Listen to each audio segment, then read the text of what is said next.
ভাইয়া আজকে আমাকে হসপিটালে পৌঁছে দাও, আজ অনেকগুলো এমার্জেন্সি অপারেশন করতে হবে। ঠিক আছে বোন, ভাত খাওয়া শেষ করি তারপর নিয়ে যাব। বোন, তোমার জন্মদিনে কি চাও?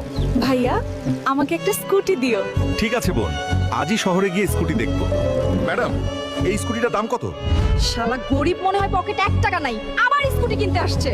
বোনকে তো কথা দিয়েছি স্কুটি দেবো, এখন টাকা কোথায় পাবো? শুনুন, শহরে ভয়ঙ্কর অক্টোপাস অ্যাটাক, যে তাকে হারাতে পারবে তাকে দেওয়া হবে 50 কোটি টাকা পুরস্কার।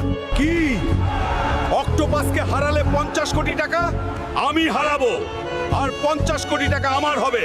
এই বোকাচোদা অক্টোপাস, আমাদের শহর ছেড়ে চলে যা, না হলে তোকে এমন হাল করব। আরে পুচকে হাল্ক, তুই আমাকে কিছুই করতে পারিস না। পুরো দুনিয়ায় হাল্ক একটা। বন্ধুরা, জলদি লাইক, কমেন্ট আর সাবস্ক্রাইব করে দাও, যাতে আমার শক্তি ফিরে আসে আর আমি এই অক্টোপাসকে হারাতে পারি।